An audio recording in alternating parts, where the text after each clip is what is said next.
SL समूह chairman doctor Subhash Chandra यांना पितृशोक झालाय. नंदकिशोर गोयंका यांचं मुंबईमध्ये निधन झालेलं आहे. 96व्या वर्षी त्यांनी मुंबईत अखेरचा श्वास घेतला. मुंबईतल्या वसंत सागर या राहत्या घरी अंत्यदर्शन आहे. बुधवारी गोयंका उद्यान अग्रोहा इथं अंत्यसंस्कार होणार आहेत. बुधवारी हिसारमध्ये अंतिम संस्कार होतील. समाजसेवा आणि गोसेवेसाठी त्यांनी आपलं जीवन समर्पित केलं. वैश्य समाजाला एकजूट करण्यामध्ये त्यांचं मोठं योगदान आहे. RSS मध्ये नंदकिशोर गोयंका हे स्वयंसेवक होते.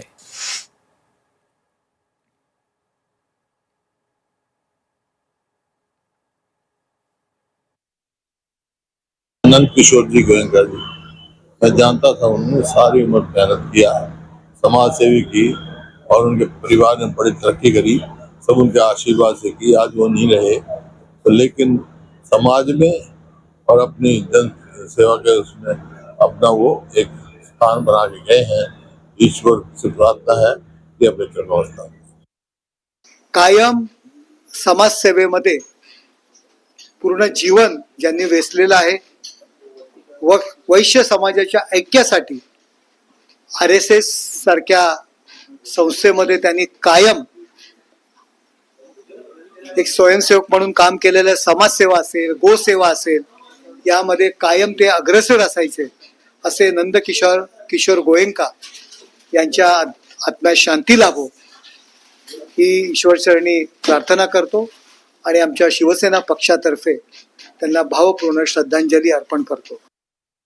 SL ग्रुपचे सर्वेसर्वा सुभाष चंद्रा यांचे वडील नंदकिशोर गोयंका यांचं वयाच्या 96व्या वर्षी वृद्धापकाळानं दुःखद निधन झालं. स्वाभिमानी शेतकरी संघटना आणि सगळ्या शेतकऱ्यांच्या वतीनं मी भावपूर्ण श्रद्धांजली अर्पण करतो. तर एसएल समूहाचे चेअरमन डॉक्टर सुभाष चंद्रा यांनी वडिलांच्या निधनावर सोशल मीडियावर पोस्ट केली आहे. आज प्रिय वडिलांना गमावलं असून कुटुंबातील सर्वजण दुःखात आहेत असं त्यांनी म्हटलेलं आहे. वडिलांचा 96 वर्षांचा प्रवास प्रेरणादायी होता आणि त्यांचं जीवन उत्सवासारखं साजरं करण्याची इच्छा असल्याचं डॉक्टर सुभाष चंद्रा यांनी म्हटलेलं आहे.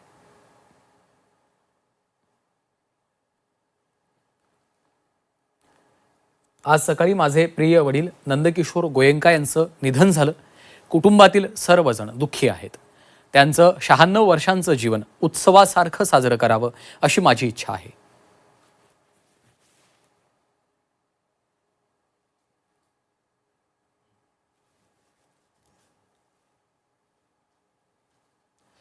जे समाजसेवा, गोसेवा आणि RSSच्या स्वयंसेवकांच्या रूपात देशसेवेच्या भावनेनं ओतप्रोत भरलं होतं.